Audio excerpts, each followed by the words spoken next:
તો સૌથી પહેલા તો બધાને થેન્ક યુ. પહેલા જે સૌથી પહેલા ના કે ખાલી જે લોકો જોઈન થયા છે ક્લાસની અંદર, પરંતુ આ જે ક્લાસની મેં શરૂઆત કરેલી, મેં તો એમ જ સમજીને કરેલી કે 10 થી 15 લોકો આવશે. એનાથી વધારે લોકોની મને ઉમ્મીદ નથી કે એટલા બધા લોકો આવી જશે, પરંતુ 60 થી કદાચ 70 લોકોને આવવાની ઈચ્છા હતી. નો ડાઉટ બહુ બધા લોકોને ટાઈમ મેચ ના ખાધો કે બીજા બધા કમિટમેન્ટ્સ હતા, એના લીધે એ લોકો જોઈન ના કરી શક્યા. પરંતુ કશક ટ્રાય કરીશ એમની માટે પણ ફ્યુચરમાં. હાલમાં તો જે નાનકડો જ પ્લાન છે, બહુ મોટો પ્લાન છે નહીં, અને મારી માટે પણ ફર્સ્ટ ટાઈમ છે. હું પણ નવું શીખી રહ્યો છું, આ યુટ્યુબ પણ નવું શીખી રહ્યો છું. આપણે યુટ્યુબ પર પણ ચેનલ છે, આ જલ્દી શરૂ કરીશું, નાનકડી, બહુ મોટા લેવલની નહીં, અને ધીમે ધીમે ક્યારેક નાની વસ્તુ મોટી થઈ જાય એ કોઈને ખબર નથી હોતી. તો લેટ્સ સે આ ગ્રુપની પણ આપણે આજે વાત કરીશું કે આ ગ્રુપ કઈ રીતે બન્યું. ગ્રુપ વચ્ચે તૂટી પણ ગયું હતું, મેં કેમ અચાનક ક્લાસીસ સ્ટાર્ટ કર્યા એની પણ આપણે વાત કરીશું. અત્યારે અત્યારે બધા આવી રહ્યા છે, જોઈન થઈ રહ્યા છે. તો પહેલા હું શરૂઆત કરીશ કે લોકો શું માર્કેટની અંદર મિસ્ટેક કરી રહ્યા છે, જે કે આઈ થિંક જેટલા લોકોએ માર્કેટને સ્ટડી નથી કર્યું ને, એ દરેક લોકો આ મિસ્ટેક કરે છે, અને કવર કરવી બહુ જરૂરી છે. અને એનાથી હું ટ્રાય કરીશ કે મેં કેમ માર્કેટ શીખ્યું એને હું લિંક કરું એ સાથે, અને કેમ આ ગ્રુપની શરૂઆત થઈ. તો સૌથી પહેલી અને કોમન મિસ્ટેક છે કે લોકોને ઇન્વેસ્ટમેન્ટ અને ટ્રેડિંગ વચ્ચેનો ડિફરન્સ જ નથી ખબર. હવે ઇન્વેસ્ટમેન્ટ શું છે લાગે છે બધાને ખબર છે, રાઈટ? કોઈ એવું નહીં કે મને ઇન્વેસ્ટમેન્ટ એટલે શું નથી ખબર. ઇન્વેસ્ટમેન્ટ એટલે કે વેલ્થ બનાવી છે. પરંતુ ઇન્વેસ્ટમેન્ટ કોને કહેવાય? જેમ કે આપણે 100 રૂપિયા કમાયા, એમાંથી કદાચ આપણે 50 રૂપિયાની ઈએમઆઈ ભરી, ઘર લોન હતું કે આ હતું, બીજી બધી વસ્તુ કરી, 20 રૂપિયા સાઈડમાં રાખ્યા ઇમરજન્સી ફંડ તરીકે, 10 રૂપિયા વાપર્યા, 10 રૂપિયા આપણે સેવિંગ અકાઉન્ટમાં રાખ્યા, એફડીમાં રાખ્યા, કોઈક અલગ જરૂરિયાત હતી, કદાચ હેલ્થ ઇન્સ્યોરન્સ હતો, એ બધું કવર કર્યું, અને છેલ્લા જે 10 રૂપિયા બચ્યા આપણે 100 રૂપિયા કમાયા, એટલે આપણી ઇન્વેસ્ટમેન્ટમાં મૂકીએ છીએ. હવે આપણી પાસે બહુ બધા ઓપ્શન છે, એમાં ઘણા લોકો એફડીમાં મૂકતા હોય છે, ઘણા લોકો ગોલ્ડ બાય કરતા હોય છે, ઘણા લોકો પીપીએફમાં મૂકતા હોય છે, જરાક વધારે ઇન્ટરેસ્ટ અને ટેક્સ ફ્રી ઇન્ટરેસ્ટ માટે, અને બહુ બધા સ્ટેપ હોય છે. એમાંથી જ એક છે માર્કેટની અંદર રોકવા. તો મેઇન ઇન્ટેન્શન આપણો શું હતો કે આપણે એટલું રિટર્ન જનરેટ કરી શકીએ માર્કેટમાંથી કે જે આપણા એફડી અને એ બધાના રિટર્નને બીટ કરી દે. એની માટે આપણે માર્કેટમાં આપણા રૂપિયા થોડાક રિસ્ક પર પણ મૂકીએ છીએ, કે માર્કેટની અંદર એક રિસ્ક પણ છે કે જો આપણી સ્ટોકની પ્રાઇસ પડી જશે આપણને લોસ જશે, એ એક રિસ્ક પણ છે. પણ એના જ બદલે આપણને રિસ્ક ટુ રિવોર્ડ કે જે આપણને વધારે મળે છે. પરંતુ સ્લોલી સ્લોલી થાય છે શું કે અચાનક માર્કેટમાંથી વધારે રિટર્ન મળે છે, તો લોકો પછી એને ગેમ્બલિંગ તરીકે યુઝ કરવા માંડે છે. એક સ્ટોકમાંથી ખરીદશે, બીજા સ્ટોકની અંદર મૂકી દેશે, આપણે બાઇંગ અને સેલિંગ ચાલ્યા રાખતી હોય છે કન્ટિન્યુઅસ એમની માર્કેટની અંદર. તો એ મારા ખ્યાલથી સૌથી મોટો પ્રોબ્લેમ છે કે કોન્સેપ્ટ ક્લિયર નથી. હવે મેં પર્સનલી શું કર્યું હતું, જેમ કે મને થોડાક રૂપિયા મૂકવા હતા માર્કેટમાં. હવે મારે પણ આ જ પ્રોબ્લેમ, દરેક જણને પ્રોબ્લેમ થાય છે, રાઈટ? હવે ઉદયભાઈએ કોઈક હાથ ઊંચો કર્યો છે, એમને કશું ક્વેશ્ચન છે? या पार्थ भाई आप हिंदी में यार इंग्लिश में बात करेंगे प्लीज। गुजराती नहीं समझ रहा इतना। ओके, तो कोई बात नहीं, ट्राई करता हूँ कि हिंदी में बात करता है ताकि सबको समझ आए, ठीक है? इंग्लिश के अंदर नहीं करता हूँ.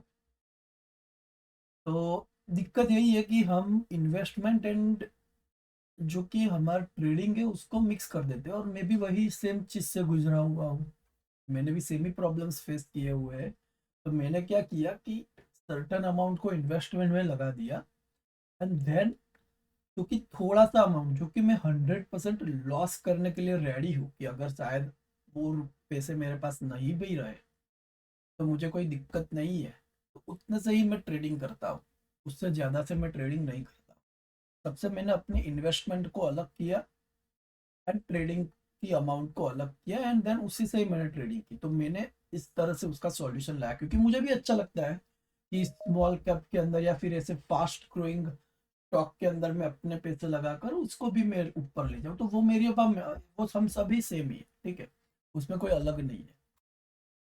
बाकी सेकंड जो दिक्कत मुझे लगती है वो लोग कर रहे हैं कि लोग पढ़ने के लिए तैयार नहीं है।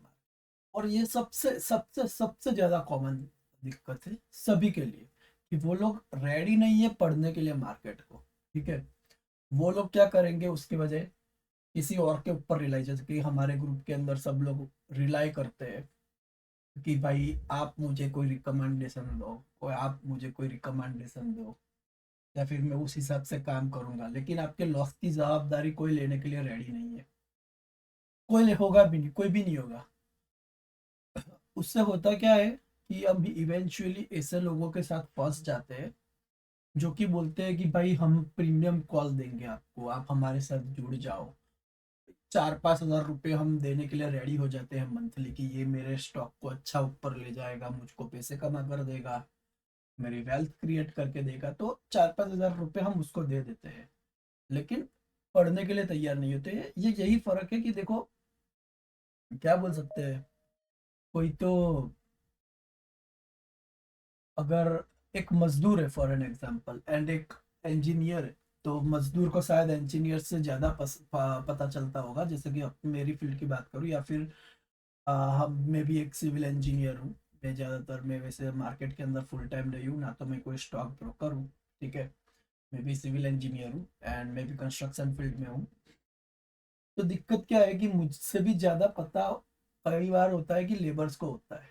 लेकिन अगर वो कोई जगह पर फंस जाएगा ना, तो उसको निकालने की जवाबदारी मेरी है। क्यों? क्योंकि मैं इंजीनियर हूँ, मैंने पढ़ा हुआ है कि अगर ओके ये प्रॉब्लम आ जाएगा फील्ड में, तो हम इसको इस प्रकार से सॉल्व कर सकते हैं। अगर इस चीज पे मुझे ये करने की जरूरत है। ठीक है, लेबर का जो एक नॉलेज है वो एक सीमित होता है, वो एक सीमित होता है। हम हमारा जो नॉलेज है वो ज्यादा होता है लेबर से। तो वही मार्केट में भी लागू होता है कि मार्केट के अंदर एक पढ़े हुए व्यक्ति में एंड जो कि जिसके पास ज्यादा नॉलेज नहीं है, वो वर्ड यूज करना सही रहेगा, तो उनमें बहुत फर्क है। तो हमें करना क्या है, मार्केट को समझना बहुत कॉम्प्लेक्स नहीं है। हम न्यूज चैनल में जितना देखते हैं ना कि मार्केट इतना ज्यादा कॉम्प्लेक्स है, वो इतना ज्यादा कॉम्प्लेक्स है ही नहीं। मैंने मार्केट को बड़े ही आसान शब्दों में समझने की कोशिश की है। मैंने ऐसे लोगों को सिलेक्ट किया है जो कि मुझे मार्केट बहुत ही आसान लैंग्वेज में समझा सके, सिखा सके। एंड मैंने मार्केट को जितना सिंपल हो सका है अपनी लाइफ में उतना सिंपल रखा है। आप बड़े बड़े टर्म सुनते होंगे मार्केट के अंदर, न्यूज चैनल के ऊपर, या फिर कोई ब्रोकर होगा उसके साथ। अब बड़े बड़े टर्म तो हमें क्या लगता है कि वो ज्यादा पढ़ा लिखा है, उसको ये देखो यार मुझे तो ये पता ही नहीं था, और उसकी जरूरत भी नहीं थी। तो लोग ओवर कॉम्प्लिकेटेड कर देते हैं चीजों को। थर्ड है कि हमारा जो स्क्रीन टाइम है, फॉर एन एग्जाम्पल मैंने मेरे पास ट्रेडिंग के लिए 10 या 15 स्टॉक पड़े होंगे। ठीक है, मैंने वो उसको ओपन किए हुए शायद 1-1.5 महीना हुआ होगा। मैं देखता हूँ कभी वो ऊपर जाता है नीचे जाता है, मैं भी देखता हूँ। लेकिन हम लोग क्या करते हैं कि उसको ही लेकर खड़े पड़े रहते हैं, सोशल लाइफ से हम डिस्कनेक्ट हो जाते हैं उसकी वजह से। तो वो पढ़ने से ही आएगा, वो उस तरह से नहीं आएगा कि भाई पढ़ा नहीं है मैंने एंड फिर मैं मार्केट को ना देखूं मेरा स्टॉक कितना ऊपर जा रहा है नीचे जा रहा है।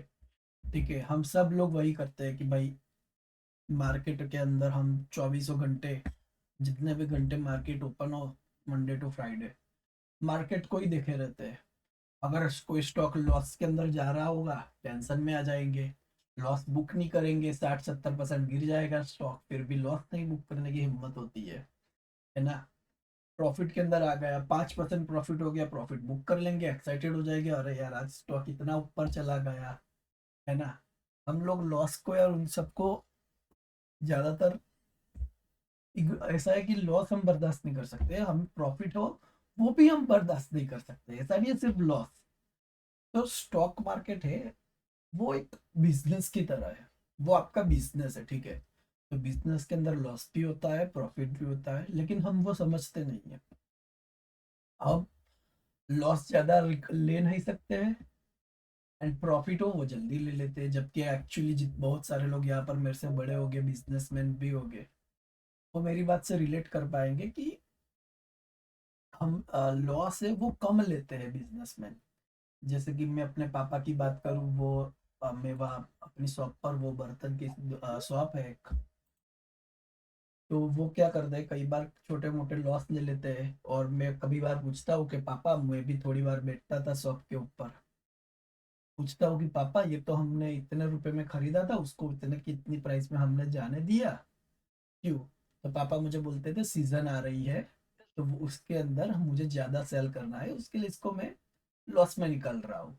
तो वो लॉस है वो कम लेते थे, प्रॉफिट है वो ज्यादा लेते थे। ठीक है, हम लोग क्या करते हैं कि हमारी जो रुकी हुई, हिंदी में क्या कहते हैं, हम इन्वेस्ट की हुई जो भी हमारी रकम है, वो लॉस में जा रही है, हम उसे रखे दे रहे हैं, उसको क्या है हिंदी में, हम उसको हमारे जो पोर्टफोलियो में है वो रहने देते हैं।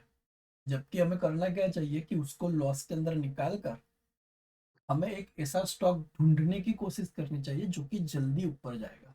लेकिन अगेन वही चीज आ जाती है कि हमारे पास इतना नॉलेज नहीं है, हमें पता नहीं है। मैं जब हम बोल रहा हूँ तब मैं अपने आप को भी कंसिडर कर रहा हूँ, क्योंकि मैं भी कोई ऐसा नहीं हूँ कि स्टॉक मार्केट अंदर मैं भी बड़ी बड़ी कंपनियां इंस्टीट्यूट्स को जानता हूँ। मैं भी अभी सीखना अभी अभी स्टार्ट किया है।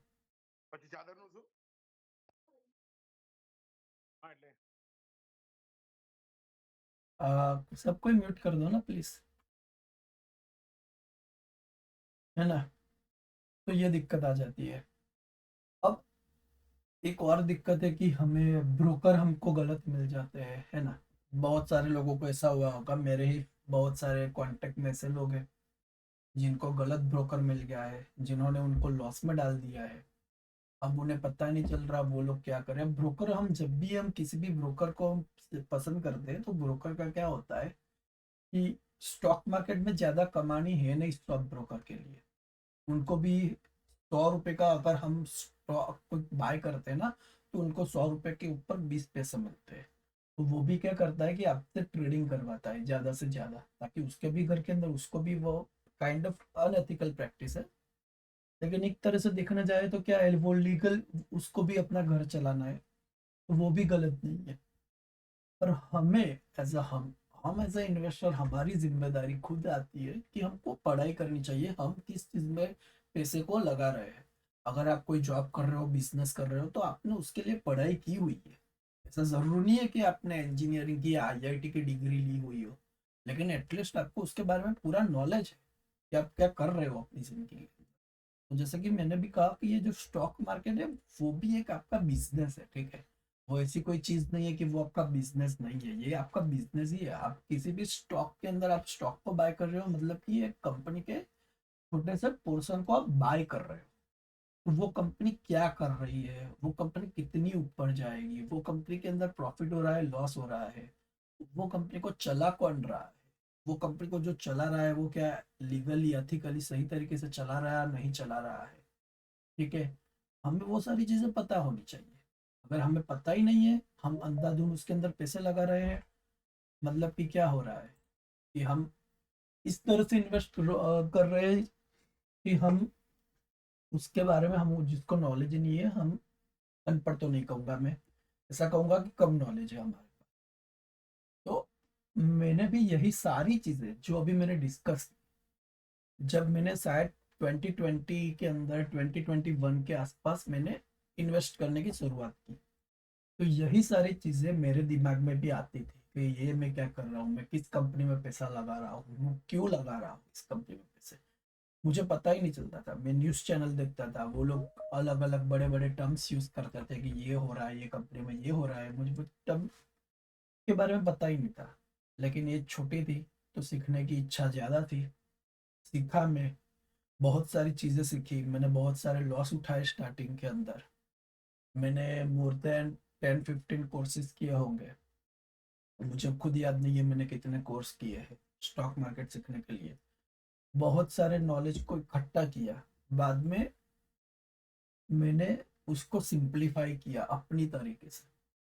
जो भी स्टॉक था उसको मैंने सिंप्लीफाई किया कि एक्चुअली ये हो क्यों रहा है, ये मार्केट के अंदर स्टॉक अचानक 20% ऊपर क्यों जा रहा है, कोई भी स्टॉक है वो अचानक क्यों गिर जा रहा है। मैंने भी ये सारी चीजें सीखने की कोशिश की, एक ग्रुप ज्वाइन किया मैंने उसके बाद, और स्लोली स्लोली मैंने अपने रिकमेंडेशन अपने स्टडी के हिसाब से वहां पर देने की शुरुआत की। लोगों को वो रिकमेंडेशन बड़े अच्छे लगे, और तब स्टॉक मार्केट बड़ा ऊपर टूट जा रहा था। तो उसी साल, शायद मैं गलत नहीं हूँ तो 250 से 300% का हमने रिटर्न जनरेट किया सारे स्टॉक्स को मिलाकर, एक दो नहीं, ओवरऑल पोर्टफोलियो के अंदर। तो लोगों ने मुझे अपना ग्रुप स्टार्ट करने के लिए कहा। तो मैंने अपने मॉम एंड डैड को, अगर किसी को वाईबी का मतलब ना पता हो, तो वाई यानी कि मेरे डैड का नाम है योगेश भाई, बी यानी कि बेलाबेन मेरे मॉम का नाम है, और उसी के नाम से मैंने एक अपना छोटा सा ग्रुप स्टार्ट किया। 50 लोगों से ग्रुप स्टार्ट किया, एंड आज 700 प्लस है। लेकिन एक्चुअली जो हुआ क्या था लास्ट ईयर, कि हम 1200 प्लस लोग थे, शायद कोई लोग हो गए जो ग्रुप के अंदर बड़े पहले से जुड़े हुए होंगे, उनको पता होगा कि कितने, हम 1200 से ज्यादा लोग थे। तो हम 1200 प्लस लोग जुड़े मेरे से। अभी स्टॉक क्या है, स्टॉक मार्केट थोड़ा सा डाउन है तो लोग आ नहीं रहे हैं उतना, वरना इससे भी ज्यादा लोग थे अब। एंड वही है, एक और दिक्कत है कि हम ओवर ट्रेडिंग करते हैं। दिन के अंदर मेरा एक रूल है, एक से ज्यादा स्टॉक बाय ना करो। मैक्सिमम है, मिनिमम नहीं। मैं शायद 5 दिन में से आप मुझे देखते हो कि मैं 1 या 2 दिन शायद मैसेज भी नहीं कर रहा हूँ। मैंने एक्चुअली अपना पोर्टफोलियो भी नहीं दिखा हुआ था उस दिन, है ना।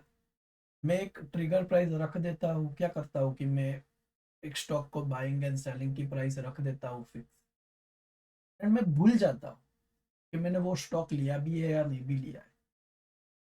हम लोग करते क्या है, एक स्टॉक बाय किया, उसमें लॉस हुआ, दूसरा बाय किया, उसमें लॉस हुआ, तीसरा बाय किया, शायद उससे प्रॉफिट हो जाएगा। पूरा दिन उसी में ही बिता देते हैं। एक स्टॉक बाय करो, उसके अंदर लॉस प्रॉफिट हो, भूल जाओ उस चीज को, अगले बारे में सोचो। हम लोग नहीं करते, वो भी ओवर द टाइम सीखने से एंड डिसिप्लिन से आता है। मैं भी वही गलती करता था पहले, कि मैं 2 दिन में 2-4 स्टॉक लेके रख देता था, है ना। तो अभी मैंने वो बंद कर दिया है। मैं शायद 5 दिन के अंदर 1 या 2 स्टॉक लेता हूँ, उससे ज्यादा स्टॉक लेता नहीं हूँ। लेकिन जो स्टॉक लेता हूँ उसमें राइट टाइम पर राइट समय पे अपना नॉलेज लगाकर खुद एंट्री लेता हूँ, खुद उससे एग्जिट लेता हूँ। एंड तब जाकर उसमें जो भी हो, प्रॉफिट हो लॉस हो, अगर लॉस होता है तो सीखता हूँ, प्रॉफिट हो तो बढ़िया ही बात है। लॉस हो तो क्यों लॉस हुआ वो सीखता हूँ, मैं देखता हूँ कि उस कंपनी में क्या गड़बड़ हुई थी अचानक, कि अचानक वो कंपनी ऊपर जा रही है, अचानक नीचे आ गई। अब मेरे ख्याल से वही चार सारी चीजें हैं, मैंने थोड़ी सी लिख रखी हुई थी मेरे लिए। ये देखो, जैसे कि यूट्यूब है या फिर ये जो कोर्स करवा रहा हूँ, वो मेरे लिए नया है, मैं अभी सीख रहा हूँ। शायद मैं कम्युनिकेट कर रहा होगा, बहुत लोगों को पता नहीं चल रहा होगा, लेकिन that's part of life, right. सीख रहा हूँ मैं भी ये सारी चीज, और आप लोगों के साथ और ज्यादा सीखूंगा। अनफॉर्चुनेटली 47 लोग हो चुके हैं, लास्ट 3 स्पेसिस बची हुई है, मैं उससे ज्यादा नहीं करने वाला हूँ। 40 का प्लान था, लेकिन बड़े लोगों को मैसेज आए कि उनका रह गया है ज्वाइंट करना, तो मैंने कहा ठीक है। एंड हाँ, अब ऑप्शन ट्रेडिंग के बारे में एक बोल देता हूँ। अभी मैंने जेम स्ट्रीट का वीडियो भी शेयर किया हुआ था अपने ग्रुप के अंदर, जो कि ऑप्शन ट्रेडिंग के ऊपर मैंने एक वीडियो शेयर किया हुआ था, जो कि जेम स्ट्रीट के ऊपर था। तो ऑप्शन ट्रेडिंग क्यों नहीं करनी चाहिए, उसके ऊपर मैंने एग्जांपल दिया हुआ था कि भाई ऑप्शन ट्रेडिंग से क्यों बचो। तो ऑप्शन ट्रेडिंग के अंदर देखो, ऐसा है कि हम उनसे लड़ रहे हैं ना, कि जिन्होंने मार्केट को फोड़ रखा हुआ है। बाइंग एंड ऑप्शन ट्रेडिंग के बारे में जिसको नहीं पता है, उनको अच्छा है पता मत ही करना। मुझे खुद ऑप्शन ट्रेडिंग आती है, मैंने उसमें प्रॉफिट भी कमाया है। लेकिन अगर आप ऑप्शन ट्रेडिंग कर रहे हो तो एक चीज को ध्यान में रखो कि आपको खुद वो चीज आनी चाहिए। ऑप्शन ट्रेडिंग के अंदर लोग क्या करते हैं कि हम फिर से वही चीज आ जाती है कि भाई हम किसी ना किसी से वो किसी एडवाइस लेते हैं, वो लोग बोलते हैं, वो चीज करते हैं, एंड फिर हम लोग एक अल्टरनेटिवली लॉस में आ जाते हैं। कभी भी ऑप्शन ट्रेडिंग करने का सीखो, ऑप्शन ट्रेडिंग करने का सोचो तो वो गलत नहीं है, लेकिन खुद सीखना ऑप्शन ट्रेडिंग को बहुत ही डिटेल में मैं कभी नहीं सिखाऊंगा, क्योंकि वो प्योर गैम्बलिंग है, एंड हम इससे लड़ रहे हैं उसमें। जो जेम स्ट्रीट का वीडियो जिसने नहीं देखा है, मैं हाईली रिकमेंड करूंगा। अगर मैं शायद कैश मार्केट ग्रुप पर भी उस वीडियो को डाल दूंगा, अगर कोई नहीं है, किसी ने वो मिस कर दिया है वो वीडियो देखना, तो वो लोग देख सके कि भाई ऑप्शन ट्रेडिंग के अंदर हम उन लोगों से लड़ रहे हैं जो कि HDFC बैंक जितने बड़े स्टॉक को मैनिपुलेट कर सकते हैं। हम उन लोगों से लड़ रहे हैं। तो ऑप्शन ट्रेडिंग के अंदर होता क्या है, वो लोग हमें प्रॉफिट, नॉर्मल स्टॉक में होता क्या होता है कि हमने कोई स्टॉक 100 रुपए में खरीदा, उसको 120 में बेचा, किसी ने वो 120 में खरीदा, उसने 130 140 में बेचा, मतलब हम सब प्रॉफिट कर सकते हैं। कई लोग उसमें लॉस भी करेंगे, ऐसा नहीं है सब लोग प्रॉफिट करेंगे। लेकिन ऑप्शन ट्रेडिंग में होता क्या है, कोई एक हारेगा तो कोई एक जीतेगा। और जीतेगा कौन? जिसके पास करोड़ों रुपए होंगे, जिसके पास टीम है। वो बड़े बड़े बिजनेसमैन क्यों बिजनेस कर रहे हैं? ऑप्शन ट्रेडिंग इतना ही आसान होता तो मुकेश अंबानी क्यों बिजनेस कर रहा है, क्यों अपना रिलायंस चला रहा है, क्यों इतने दिन की टेंशन ले रहा है? उसके पास तो हमसे कितने ज्यादा इंटेलिजेंट लोग, वो उसको अपने सारे पैसे दे देगा कि भाई उससे ऑप्शन ट्रेडिंग करो, कमा लो। वो खुद का बिजनेस क्यों चला रहा है? ठीक है। ऑप्शन ट्रेडिंग ऐसा नहीं है कि वो लॉटरी मिल जाएगी रातों रात। अब हम थोड़ी सी एजुकेशन की भी, ये तो हमारी जर्नी की बात हुई कि किस प्रकार से वाईबी ग्रुप की शुरुआत हुई, कि क्यों मैंने वाईबी ग्रुप स्टार्ट किया। एंड अब आगे आगे बहुत सारी और चीज करेंगे, जैसे जैसे अच्छा रिस्पॉन्स मिलेगा, जिस प्रकार से मुझे कॉन्फिडेंस आएगा, मैं भी नई नई चीजें, जैसे कि एआई से अब वीडियो जनरेट करना सीख रहा हूँ। कल मैंने जो वीडियो रखा था वो मैंने एआई से जनरेट किया हुआ था वो वीडियो, है ना। तो मैं भी बहुत सारी चीजें सीख रहा हूँ। एंड एक अच्छी चीज करेंगे, शुरुआत करेंगे।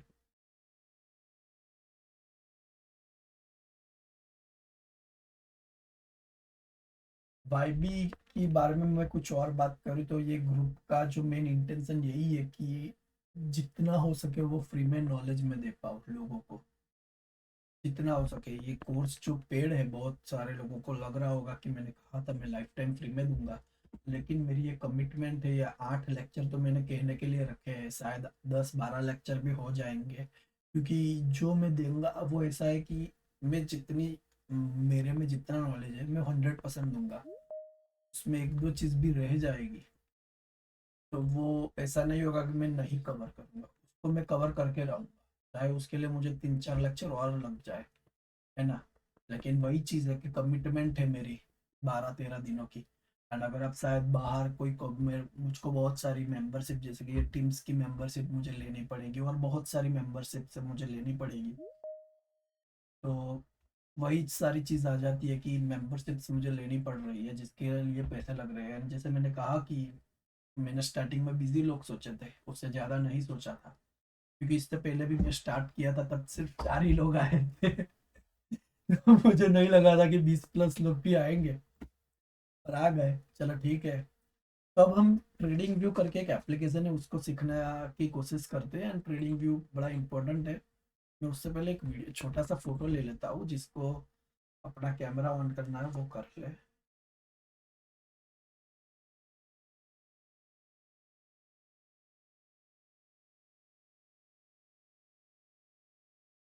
है ना।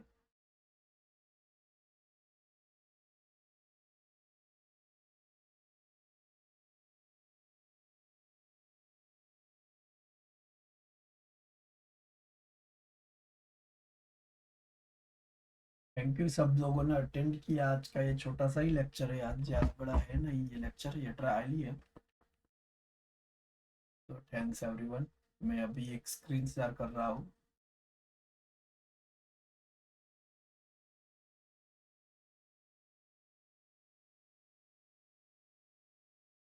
ठीक है।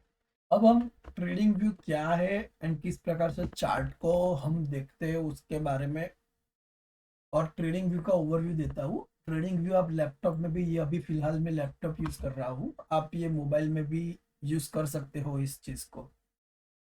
तो मैं एक स्क्रीन को शेयर कर रहा हूँ। सब लोग ये स्क्रीन को देख पा रहे हो? ठीक है, क्लियरिटी ठीक है? अभी तक आई नहीं है। हाँ हाँ भाई। आ गई स्क्रीन? ठीक है। अब ये जो ट्रेडिंग व्यू, अभी मेरे पास ये इंटरग्लोब एविएशन है, उसका चार्ट है। अब उसके साथ साथ हम एक दाव थियरी, अब दाव थियरी आपने अगर ना सुना हो तो वो दाव थियरी है, वो चार्ल्स दाव ने, चार्ल्स जे दाव ने फाइंड की थी, वो भी 1900 के टाइम पे। एंड उस समय स्टॉक मार्केट यूएस में था जब, तभी हम डाउ जोन्स करके सुन रहे होंगे। डाउ जोन्स किसने सुना है? यूएस का मार्केट का नाम है डाउ जोन्स। तो उसने एक थ्योरी दी थी जिसके अंदर 6 अलग अलग पार्ट है। तो अभी ये जो है मेरे पास ट्रेडिंग व्यू एप्लीकेशन है, उसके बारे में हम सबसे पहले बात कर लेते हैं। तो अगर आप ट्रेडिंग व्यू में, अभी एक और विंडो ओपन कर लेता हूँ, आप ट्रेडिंग व्यू सर्च कर सकते हो। एंड मोबाइल के अंदर आप,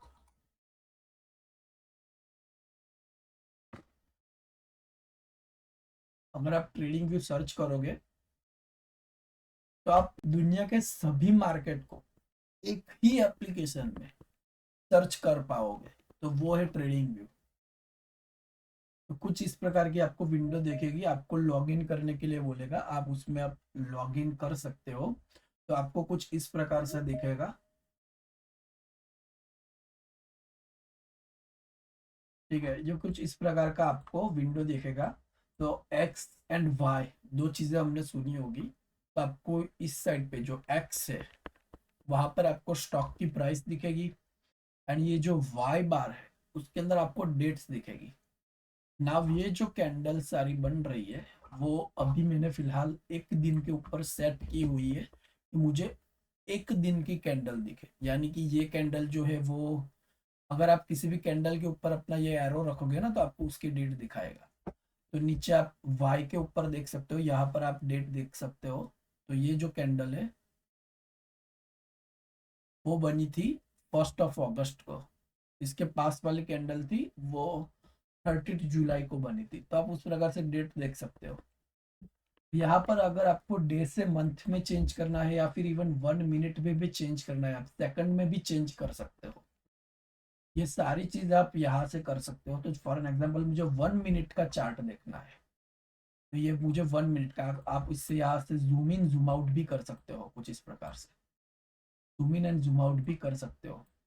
तो ये मुझे 1 मिनट का चार्ट दिख रहा है। इसी प्रकार से मैं 1 मंथ का भी कर सकता हूँ। तो अभी जो मुझे दिख रहा है, वो मुझे दिख रहा है 1 मंथ का, जो इसका चार्ट है मुझे वो दिख रहा है। मैं ज्यादातर प्रिफर करता हूँ कि मैं 1 डे का ऊपर देखूँ, चाहे मैं ट्रेडिंग कर रहा हूँ चाहे मैं इन्वेस्टमेंट कर रहा हूँ। तो मैं ट्राई करता हूँ कि मैं 1 डे पर, लेकिन हर किसी की सोच अलग होती है, हर कोई अपने हिसाब से इसको सेट करके कंफर्टेबल हो सकता है। तो मैंने फिर से ये 1 डे के ऊपर सेट कर दिया है।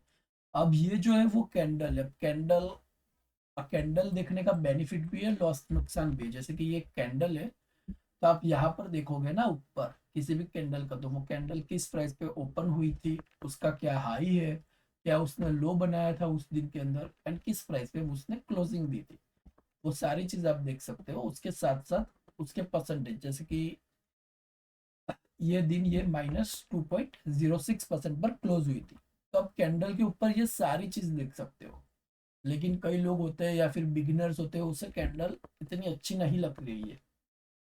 तो यहाँ पर आप ये कैंडल स्टिक का सिंबल देख रहे हो, यहाँ पर क्लिक करके आप ये लाइन भी ला सकते हो। तो इस प्रकार का लाइन, इसके अंदर आपको सिर्फ क्लोजिंग प्राइस दिखेगी। इसके अंदर आपको क्लोजिंग के अलावा और कोई प्राइस नहीं दिखेगी। जैसे कि कैंडल के अंदर आपको क्लोजिंग, ओपनिंग, हाई, लो सब कुछ दिख रहा था, इसके अंदर सिर्फ आपको क्लोजिंग दिखेगा। इसका लॉस वही है कि आप देख नहीं पा रहे हो कि वो दिन के अंदर क्या एक्टिविटी कर रही है। ठीक है, तो आप इस प्रकार से लाइन चार्ट को ला सकते हो। यहाँ पर अलग अलग इंडिकेटर है। अब बहुत सारे इंडिकेटर, यानी कि क्या है, गूगल मैप है, बहुत सारे अलग अलग गूगल मैप है इसके। अब कोई भी इंडिकेटर, बहुत सारे हैं, जिस हर एक इंडिकेटर का अपना अलग एक यूज है, अलग एक मजा है। तो ये इतने सारे इंडिकेटर्स है। ठीक है, अपनी खुद की भी आप स्ट्रेटेजी इससे बना सकते हो। आप फाइनेंशियल देखो, तो टोटल रेवेन्यू कितना हुआ या फिर ग्रॉस प्रॉफिट किया क्या हुआ, वो भी आप यहाँ पर ला सकते हो। ठीक है, तो ये सारी चीजें इंडिकेटर से आप कर सकते हो, टेक्निकल हो गया, फाइनेंशियल हो गया, सब कुछ आप इससे एक ही ये ट्रेडिंग व्यू एप्लीकेशन से ला सकते हो। अगर आपको अलर्ट रखनी है, फॉर एन एग्जांपल मुझे कोई स्टॉक बाय करना है, ये आप अपने डीमेट अकाउंट से भी कर सकते हो, लेकिन आप ट्रेडिंग व्यू से भी कर सकते हो। तो आप अलर्ट सेट कर सकते हो कि मुझे क्या चाहिए कि अगर इंडिगो ने 6,000 की प्राइस क्रॉस की, 6,200 की, तो मुझे एक अलर्ट क्रिएट करनी है, तो एक अलर्ट क्रिएट हो गई। यहाँ पर आप देख सक पा रहे हो, ये एक लाइन है। अगर आपको उसको डिलीट करना है तो आप उससे डिलीट भी कर सकते हो, तो ये अलर्ट डिलीट हो जाएगी।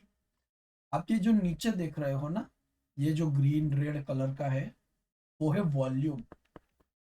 तो फॉर एन एग्जांपल, इस दिन के अंदर स्टॉक की प्राइस ऊपर गई तो कितनी ऊपर गई, या कितने लोगों ने पार्टिसिपेट किया स्टॉक की प्राइस को ऊपर ले जाने के लिए। वॉल्यूम में यानी कि क्या, कि कितने लोगों ने पार्टिसिपेट किया उस दिन के अंदर। या फिर, तो अगर ये जो कैंडल बड़ी है, दैट मीन्स बहुत सारे लोगों ने पार्टिसिपेट किया है। ये छोटी है, कम लोगों ने। उसके साथ साथ ये ट्रेडिंग व्यू का एक और मजा है कि आप अर्निंग को, जो ये एस्टिमेटेड अर्निंग है उससे ज्यादा प्रॉफिट गया था या कम, वो भी यहाँ से आप देख सकते हो। ई का सिंबल है। उसके साथ साथ इसके अंदर कोई इंपॉर्टेंट न्यूज है, फॉर एन एग्जाम्पल ये जो बिजली वाला सिंबल है, अगर आप वहां पर क्लिक करते हो तो लिखा हुआ था बाय इंडिगो एविएशन टारगेट 6,900। ये किसने दिया है? मोतीलाल ओसवाल ने।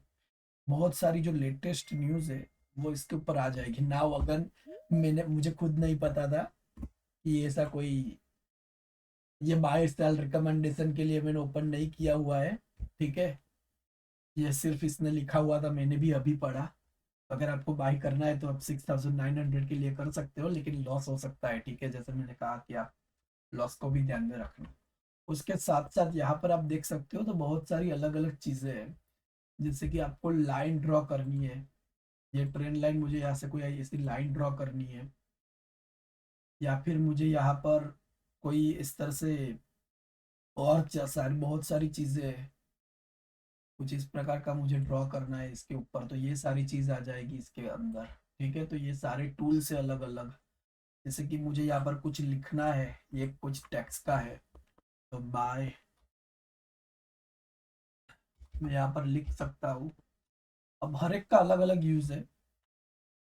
बाय इंडिगो मैं यहाँ पर ऐसा लिख सकता हूँ। एंड इसके साथ साथ मैं सब, मुझे जो फेवरेट लगता है, यानी कि इतनी सारी चीज है, मैं सारी को तो यूज नहीं करूंगा, तो जो मुझे फेवरेट लगता है मैं उसके ऊपर स्टार लगा सकता हूँ। अब देख सकते हो कि ये सारी चीजें यहाँ पर आ जाएगी, टैग हो जाएगी एक जगह पर।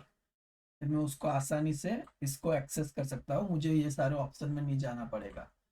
ये देखो, ये सारी चीजों का मैं कभी यूज ही नहीं करता हूँ, क्योंकि मैंने जिस प्रकार से कहा कि आई ट्राई कि ये जितना सिंपल हो सके, जितना आप सिंपल समझोगे ना उतना अच्छा है। कॉम्प्लेक्स करने की जरूरत नहीं है। ये चार्ट जितना हार्ड लग रहा है ना, इससे कई गुना ये सिंपल है, ठीक है। अगर आप इस मेन स्क्रीन के ऊपर अगर आप ये डबल टैप करोगे, तो अगर आपने कोई इंडिकेटर यहाँ पर रखा है वो आपको दिख जाएगा। अगर आप इंडिकेटर पे डबल टैप करोगे तो सिर्फ इंडिकेटर दिखेगा, सारी चीज गायब हो जाएगी। इंडिकेटर पे फिर से डबल टैप करोगे तो आपको ये सारी चीज दिखने लगेगी। यहाँ पर रेवेन्यू है नाउ, ये 100% फ्री टू यूज भी है। मैं हमेशा इसका फ्री वर्जन ही यूज करता हूँ। तो नाउ हम दाउ थियरी क्या कहती है ना वो समझते हैं। इसके लिए मैं कैंडल स्टिक चार्ट को ऑन कर देता हूँ। मैं हमेशा कैंडल स्टिक एंड ये लाइन चार्ट यूज कर सकता हूँ। आप इतने सारे अलग अलग प्रकार के यूज कर सकते हो, ठीक है। ये एरिया यूज करोगे तो कुछ इस प्रकार से आ जाएगा ना। ये इसका मुझे पता नहीं है कि कौन इसका यूज करता है, लेकिन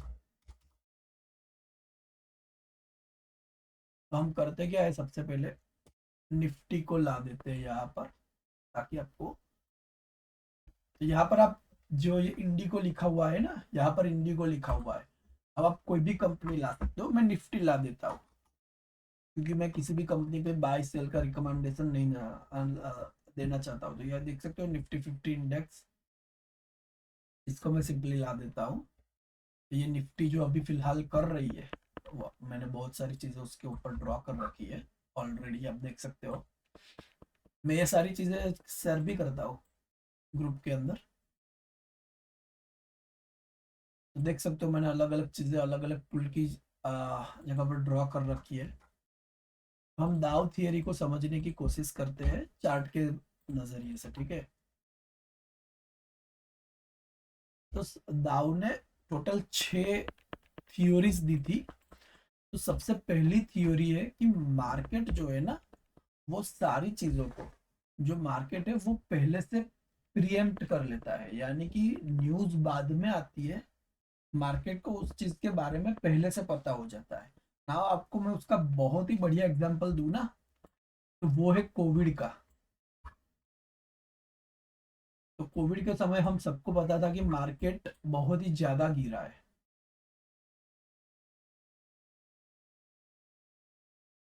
अब ये 1900 में इसने थियरी दी थी, ठीक है। अब ये जो मार्केट गिरा था ये थे 24 मार्च 2020 को उसने सबसे लो बनाया था उस टाइम का। और जब लॉकडाउन की न्यूज आई थी ना, वो सेम डे पर आई थी, उसके बाद मार्केट पूरा अप चला गया। तो हम कई बार सोचते हैं ना कि अरे यार न्यूज तो अच्छी आई है, क्यों स्टॉक अचानक गिर गया है। क्योंकि मार्केट को पहले से पता था ये चीज कि उसके ऊपर कोई न्यूज आने वाली है, और इसलिए उसने बहुत ही बढ़िया मूव ले लिया, और उसके बाद जैसे ही न्यूज आई वो गिर गया, ठीक है।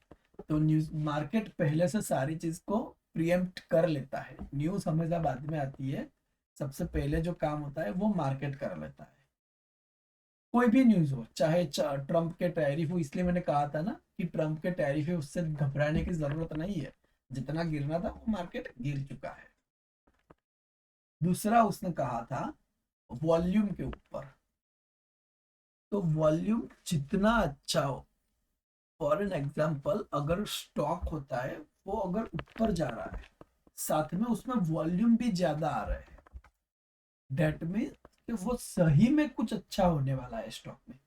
अगर स्टॉक ऊपर जा रहा है लेकिन उसमें वॉल्यूम नहीं है, ये जो वॉल्यूम बार्स है ना नीचे दिख रही है, अगर स्टॉक ऊपर जा रहा है, वॉल्यूम कम है, लोग ज्यादा पार्टिसिपेट नहीं कर रहे हैं उसमें, तो मार्केट एक्चुअली यहाँ पर इंडिकेट कर रहा है कि ये स्टॉक सही में एक्चुअली ऊपर जाने लायक नहीं है। और ऐसा बहुत बार होता है कि लोग देखते ही नहीं है चार्ट को, मेजोरिटी लोग चार्ट्स को देखते नहीं है या फिर देखना नहीं आता है। थर्ड उसने कहा था कि मार्केट के 3 फेसेस होते हैं, 3 अलग अलग। एक होता है लॉन्ग टर्म फेस, एक होता है medium to long term phase, एक होता है शॉर्ट टर्म फेस। तो फॉर एन एग्जांपल अगर आपको लॉन्ग टर्म के अंदर किसी स्टॉक में इन्वेस्ट करना है, तो आपको देखना पड़ेगा कि लॉन्ग टर्म के अंदर स्टॉक क्या हो रहा है। तो फॉर एन एग्जांपल ये निफ्टी है, अगर फॉर एन एग्जांपल ये निफ्टी है, तो भले ऊपर नीचे हो रहा है लेकिन एट द एंड स्टॉक ऊपर ही जा रहा है ना। तो अगर हमें इस चीज को लॉन्ग टर्म के लिए बाय करना है तो हम इसे कर सकते हैं। फॉर एन एग्जांपल मैं इसकी जगह पर ओला ओला के बारे में, ओला को ले लूं, तो ओला ये डे चार्ट है, ओला इलेक्ट्रिक ही है ना, ये सही चार्ट नहीं लग रहा है मुझे। ओरला माइनिंग है। हाँ, इलेक्ट्रिक नहीं है ये। हाँ, अगर ओला के बारे में देखो तो लॉन्ग टर्म के अंदर ये क्या कर रहा है, डाउन जा रहा है। लॉन्ग टर्म के अंदर ये डाउन जा रहा है, दैट मीन्स इसको लॉन्ग टर्म के लिए आप बाय नहीं कर सकते। अगर आपको मीडियम टू शॉर्ट टर्म के लिए भी देखना है, वो डाउन जा रहा है, उसको आप मीडियम टू शॉर्ट टर्म के लिए भी अवॉइड करो। अगर शॉर्ट टर्म के वेरी शॉर्ट टर्म यानी कि लास्ट हम एक आध महीने के बारे में बात करें, तो भी वो नीचे जा रहा है, वो कह रहा है कि आप एक आध महीने के लिए उसको बाय ना करो। ये दाव थियरी है, मैं नहीं कह रहा हूँ, ठीक है। ये दाव थियरी कह रहा है। अब उसका एक बड़ा ही इंटरेस्टिंग और एक है कि कोई भी स्टॉक अगर ऊपर जा रहा है तो उसके भी 3 अलग अलग फेसेस है, जिसके बारे में मैं आपको ऊपर ऊपर से बता देता हूँ कि सबसे पहले होता क्या है स्टॉक होता है वो कंसोलिडेट एक ही प्राइस के आसपास घूमता रहता है। बाद में लॉन्ग टर्म इन्वेस्टर्स क्या करते हैं, उसमें बाइंग करते हैं। जब स्टॉक बहुत ही ऊपर चला जाता है तब हम उसके अंदर एंट्री लेते हैं एंड तब स्टॉक क्रैश हो जाता है। तो इसलिए स्मार्ट मनी जो है उसने सही टाइम पे एंट्री एंड एग्जिट को पता करना बहुत ज्यादा जरूरी है। क्योंकि जो हमसे ऊपर हम लोग मैक्सिमम कितने 1 करोड़ इन्वेस्ट करेंगे ना, उससे ज्यादा हम कितने इन्वेस्ट कर लेंगे। हजार हजार 2-2 हजार करोड़ लोग लेकर बैठे हैं, वो लोग लॉस नहीं करने आने वाले हैं मार्केट, वो लोग प्रॉफिट करके ही जाएंगे और वो लोग हमको फंसा कर जाएंगे। तो इसके लिए हमारा exit point and entry point decide होना चाहिए किसी भी स्टॉक के अंदर। एंड लास्ट जो उसने कहा था कि ट्रेंड जो है वो हमें बहुत सारे सिग्नल्स देता है। तो मैंने जिस प्रकार से कहा आपको अभी कि ट्रेंड जो है वो हमें हमेशा सिग्नल देता है बाइंग एंड सेलिंग का, तो हमें उसका रिस्पेक्ट करना चाहिए। We always should respect the price. अगर हम प्राइस की रिस्पेक्ट नहीं करेंगे तो मार्केट हमारी रिस्पेक्ट नहीं करेगा। मार्केट के अंदर कोई सेंटिमेंट नहीं होता है। मार्केट एक निर्जीव चीज है। आप इससे आपको लॉस होगा, आप ट्राई करोगे, उसको कोई फर्क नहीं पड़ता है। वो अपना काम करता रहेगा, चाहे वॉर हो जाए, चाहे कितने लोग दुनिया से न्यूक्लियर बॉम्ब का अटैक हो जाए, उसको कोई फर्क नहीं पड़ता है, वो अपना काम करता रहेगा। तो आपकी रिस्पॉन्सिबिलिटी है कि आप एक रिस्पेक्ट के साथ मार्केट की हर एक मूवमेंट को रिस्पेक्ट दो। एंड मार्केट जो कर रहा है उसके अकॉर्डिंग वर्क करो, ना कि उसके अगेंस्ट जाओ। Trend is our biggest friend, वो बोला जाता है ना। ट्रेंड के रिस्पेक्ट करनी चाहिए। लास्ट 10 मिनट बचे हैं तो आज इतनी चीज हम रखता हूँ मैं, इससे ज्यादा नहीं कवर कर पाऊंगा। तो अगर किसी को छोटा मोटा सा क्वेश्चन हो आप पूछ सकते हो।